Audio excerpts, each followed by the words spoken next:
चलिए समझिए मानव विकास क्या है। मानव विकास क्लास 12th ज्योग्राफी पार्ट 2। मानव विकास एक टॉपिक है, इस पर आज हम बात करते हैं। मानव विकास होता क्या है? मानव से रिलेटेड डेवलपमेंट, ह्यूमन से रिलेटेड डेवलपमेंट। मानव विकास कैसे करता है? तो जाहिर सी बात है, मानव अपने विकास के लिए देखता है, कुछ क्राइटेरिया को देखता है। वो क्राइटेरिया क्या होते हैं? जैसे अपना शिक्षा देखेगा, शिक्षा का स्तर, स्वास्थ्य का स्तर देखेगा, है कि नहीं। मानव विकास एंड एम्पावरमेंट, आय और एम्पावरमेंट सशक्तिकरण।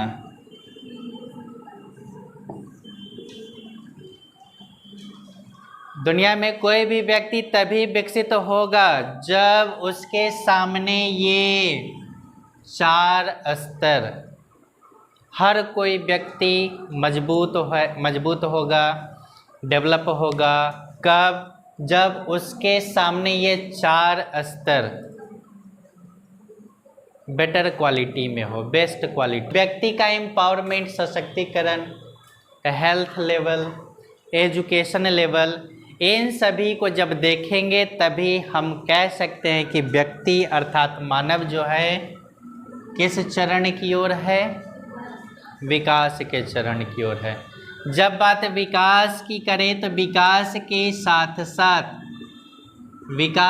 साथ साथ एक और वर्ड उभर करके सामने आता है और वो वर्ड है वृद्धि। अर्थात एक वर्ड आ जाता है अंग्रेजी में जिसको कहते हैं डेवलपमेंट, और दूसरा वर्ड आ जाता है ग्रोथ।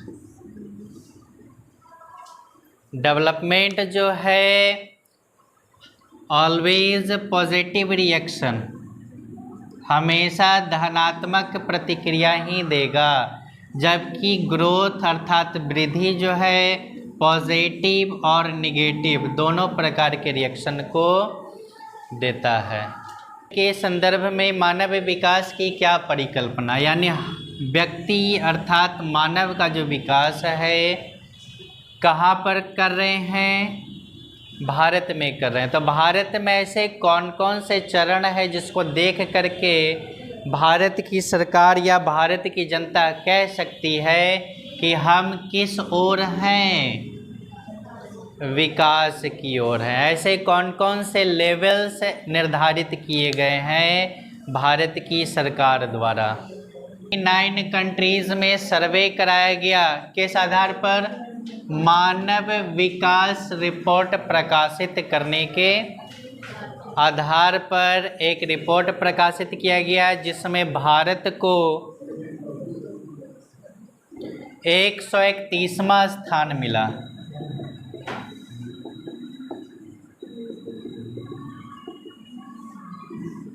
भारत 131वें स्थान पर है। केस जो है नॉर्वे, रूस, जर्मनी, अमेरिका, यूके और रूस।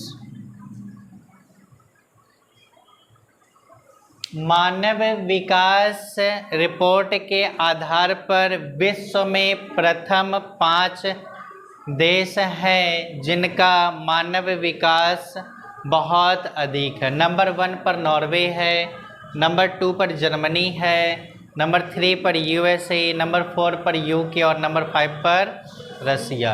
भारत की बात करें तो भारत का स्थान 189 देशों में 131वें स्थान पर है मानव विकास के आधार पर। करते हैं कि ये जो मानव विकास का जो आधार है, रैंकिंग है, इस रैंकिंग को निर्धारित करने का तरीका क्या है, लिस्ट क्या है, कि कैसे हम बता सकते हैं कि उस देश का मानव विकास रिपोर्ट इतना ज़्यादा डेवलप है। तो अब बात करेंगे मानव विकास के सूचक। कौन कौन से सूचक हैं जिसके आधार पर हम कह सकते हैं कि किसी भी देश का मानव जो है इतना विकसित है। किसी भी देश का मानव विकास रिपोर्ट अर्थात उस देश के मानव कितने डेवलप हैं, ये उस देश के ये 3 लेवल को जान करके ही हम पता लगा सकते हैं कि किसी भी देश का मानव जो है कितना विकसित है। और वे जो सूचक हैं वे सूचक क्या क्या हैं।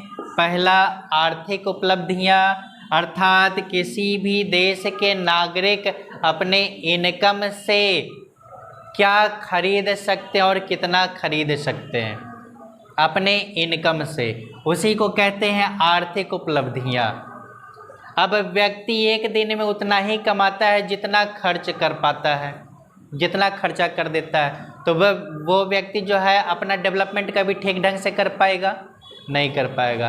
तो अपना डेवलपमेंट ठीक ढंग से करे, इसके लिए क्या चाहिए उसको कि अपने इनकम को इतना बढ़ाए कि वह अपनी ज़रूरत भी पूरा कर ले और साथ ही साथ क्या करे, बचा करके भी रखे, तब ना भविष्य में काम दे। तो उसी को कहते हैं आर्थिक उपलब्धियां। किसी भी देश का व्यक्ति जो है तभी डेवलप हो सकता है जब उस देश के नागरिकों को देखा जाए कि वो अपने इनकम से कितना अचीवमेंट ले सकता है, कितनी उपलब्धियां प्राप्त कर सकता है। दूसरा, स्वस्थ जीवन। किसी भी देश के मानव का विकास देखा जाता है उस देश में रहने वाले लोगों के स्वस्थ जीवन से। तो उस देश के औसत नागरिक कितना दिनों तक जीवित रहते हैं, मतलब उनके स्टैंडर्ड ऑफ लिविंग में, स्टैंडर्ड ऑफ लाइफ में, मतलब उनका हेल्थ अचीवमेंट कितना है, कितना वे अपने शरीर को स्वस्थ रख पाते हैं, तो वो हो गया स्वस्थ जीवन। और तीसरा है सामाजिक सशक्तिकरण।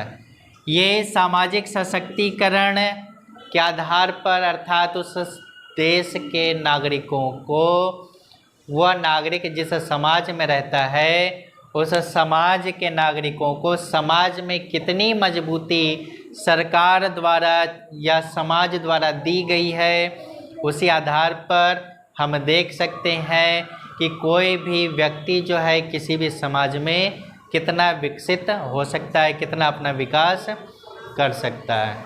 आई बात समझ में? तो ये है बात। भारत में गरीबी की कर रहे हो तो भारत में गरीबी को जानने के लिए सबसे पहले जानना पड़ेगा कि गरीब है कौन। तो गरीब आप किसी को कब कह सकते हैं? तो सुनिएगा, भारत में गरीब वही है जो अपने संसाधनों का प्रयोग सही तरीके से ना कर पाए, यानी ऐसा व्यक्ति जिनको अपने संसाधनों का प्रयोग करने से क्या किया जाए, वंचित रखा जाए। यानी व्यक्ति जो है अपने संसाधनों का प्रयोग ना कर पाए, अपने प्रयोग कर पाने से वंचित हो, या स्वस्थ और यथोचित उत्पादक जीवन जीने के लिए उसे जो ज़रूरत की चीज़ें चाहिए, जो उसको संतुष्टि की चीज़ें चाहिए, वो उपलब्ध ना हो पाए, तभी हम कह सकते हैं कि वह व्यक्ति क्या है, गरीब है। आई बात। गरीबी को मापने के लिए कई प्रकार के सूचक उपलब्ध करवाए जाते हैं। एक निर्धारण किया जाता है कि कैसे हम कह सकते हैं कि कोई व्यक्ति गरीब है। तो इसके लिए यूएनओ ने, संयुक्त राष्ट्र संघ ने न्यूनतम आय को आधार माना है। संयुक्त राष्ट्र संघ ने न्यूनतम आय को आधार माना है कि कोई व्यक्ति तभी गरीब होगा जब उसकी एक दिन की मजदूरी इतनी होगी। संयुक्त राष्ट्र संघ ने विश्व के लोगों के लिए एक निर्धारण किया कि वो व्यक्ति जिनकी न्यूनतम आय $1.78 से कम है वह व्यक्ति क्या है? गरीब है। तो बैंक ने एक रिपोर्ट जारी किया भारत के लिए, एक रिपोर्ट है भारत के लिए। वर्ल्ड बैंक क्या कहता है कि पूरी दुनिया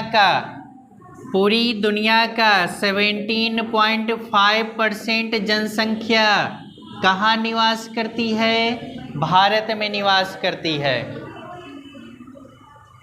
और इस जनसंख्या का 20.6% जनसंख्या में रहने वाले लोग गरीब हैं। ये रिपोर्ट जारी किया था किसने? कब? 2011 में।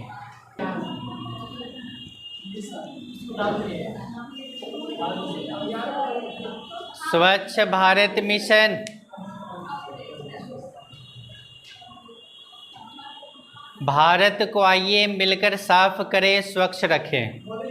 स्वच्छ भारत मिशन की शुरुआत भारत में 2 अक्टूबर 2014 से शुरू की गई। यह एक अभियान है। इस अभियान को भारत की सरकार ने स्वच्छता मिशन के तौर पर लिया है और इसको शुरू किया है। 2 अक्टूबर 2014 से एक राष्ट्रीय आंदोलन के रूप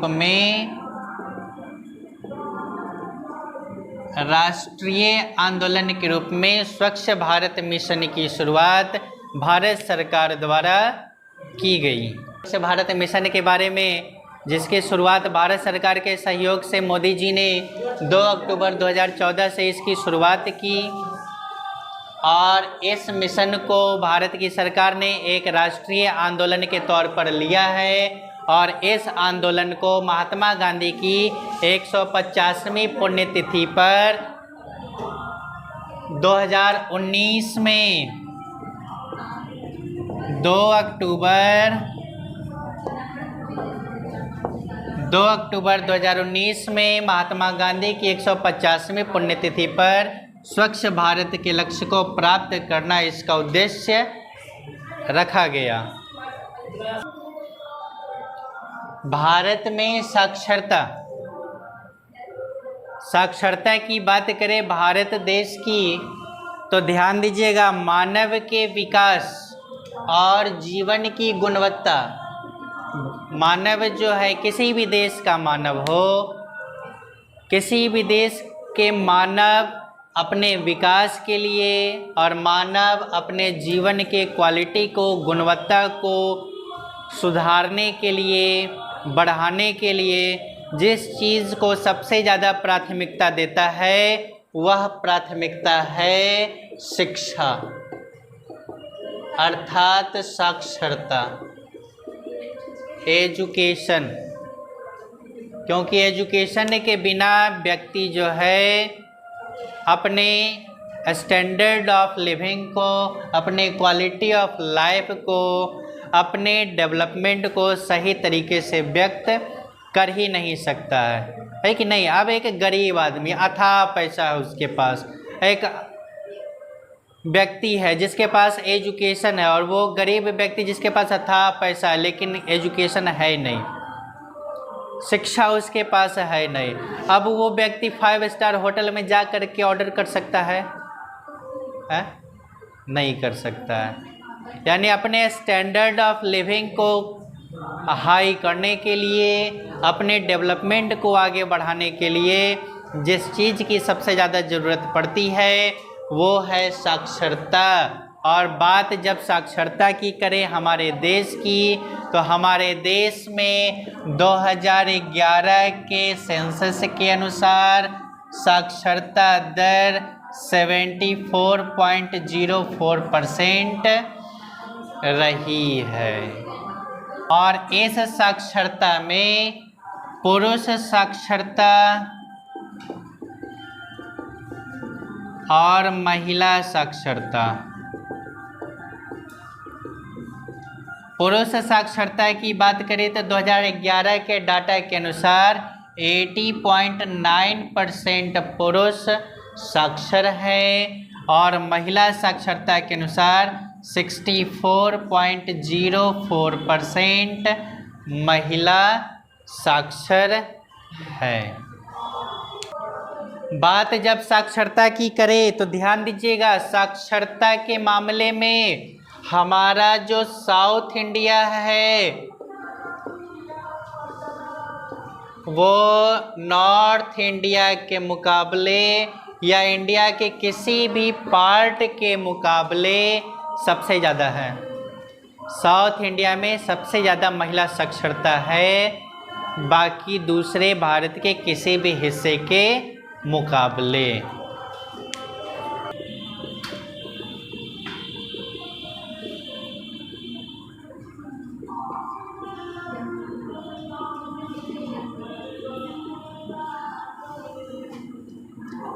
पॉपुलेशन, एनवायरनमेंट एंड डेवलपमेंट। यहाँ पर विकास एक ऐसा स्तर है जिसमें मानव अगर एक बार इसको हासिल कर लिया, एक बार अगर कोई मानव विकास के लेवल को प्राप्त कर लेता है तो वह व्यक्ति कभी भी नेगेटिव में नहीं जाता है। मानव विकास के क्रम में विकास एक जटिल प्रक्रिया है कि जिसने भी इसको थाम लिया वह कभी जीवन में निराश नहीं हुआ है। क्यों नहीं हुआ है? क्योंकि जिस व्यक्ति ने विकास के चरण को एक्सेप्ट कर लिया, चाहे वो सोशल हो, चाहे वो कल्चरल हो अर्थात सांस्कृतिक, चाहे वो इकोनॉमिकल हो, हर परिस्थिति को व्यक्ति जो है हर परिस्थिति में क्या हो जाता है?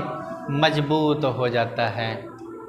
जब बात विकास की करें तो ध्यान दीजिएगा, इस पूरे वर्ल्ड में कोई भी व्यक्ति तभी विकसित होगा, कोई भी देश तभी विकसित होगा जब उसके पास इम्पॉर्टेंट चीज़ क्या होगी पता है?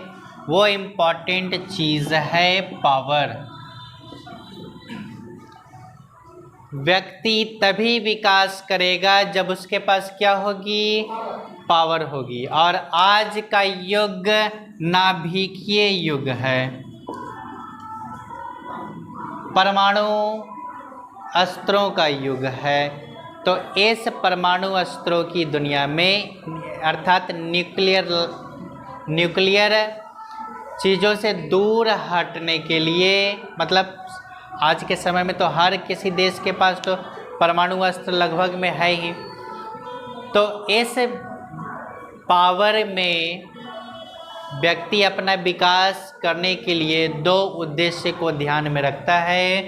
पहला उद्देश्य हो गया कि हमें क्या चाहिए? शांति चाहिए। और दूसरा क्या चाहिए? भलाई चाहिए। नहीं समझ में आया बात? मानव जैसे आप ही विकसित होइएगा, आप सबसे ज़्यादा डेवलप हैं, तो आप डेवलप कब होंगे? जब आपके पास क्या होगी? जैसे आज के समय में अमेरिका क्या है? सबसे ज़्यादा पावरफुल है। और अमेरिका के पावरफुल होने में कैसे पता चला कि अमेरिका की सबसे ज़्यादा पावरफुल है? तो जाहिर सी बात है, अमेरिका के पास क्या है? एटॉमिक बम है ना, न्यूक्लियर बम है। तो इस आधार पर कहता है कि हम सबसे ज़्यादा क्या है? पावरफुल है। हो गया है, परमाणु अस्त्रों की दुनिया हो गई है। और इन परमाणु अस्त्रों की दुनिया में हर कोई देश अपने डेवलपमेंट के लिए चाहता है कि हम लोगों की क्या करें? भलाई करें। और हमें कैसा दुनिया चाहिए? शांतिपूर्ण विश्व चाहिए। आई बात समझ में? तभी क्या हो सकता है? विकास हो सकता है। और आज के इस विकास के दौर में कई सारे देश क्या कर रहे हैं? संसाधनों का अधिक से अधिक यूज़ कर रहे हैं, जिनको विदोहन कहा जाता है। संसाधनों का विदोहन कहा जाता है। और इस संसाधनों के विदोहन में, जैसे एग्रीकल्चर की बात करें तो एग्रीकल्चर अधिक से अधिक यूज़ हो रहा है। हर कोई चाहता है कि हम अधिक से अधिक प्रयोग करें संसाधनों का। तो इन संसाधनों के प्रयोग में यानी व्यक्ति, देश अपने विकास के लिए पर्यावरण को नुकसान पहुंचा रहा है, जिसके कारण कई सारे ऐसे पर्यावरणविद लोग आए, ऐसे ऐसे लोग आए जिन्होंने दुनिया को एक अलग बात सिखाई भी। उन्हीं में से कुछ नाम आता है, एक पर्यावरण और विकास के क्रम में संसाधनों के अधिक से अधिक प्रयोग न हो, इसके लिए हमारे देश में कुछ विचार थे, उन विचारों को प्रकाशित करवाया गया। उसी में से एक विचार है लिमिट्स टू ग्रोथ। ये एक पत्रिका है क्लब ऑफ रोम, उसमें प्रकाशित की गई। उसके बाद कई सारे बुक्स आए जिनमें नाम आता है small is beautiful, our common future. ये सभी नाम है जो लोगों को प्रेरित करते हैं, लोगों को जागरूक करते हैं कि आप इन पुस्तकों को पढ़िए और आप अपने संसाधनों का प्रयोग एक लिमिट से करें, ताकि आने वाली पीढ़ी इसका प्रयोग कर सके। और इसी के साथ आपका लेसन भी कंप्लीट हुआ।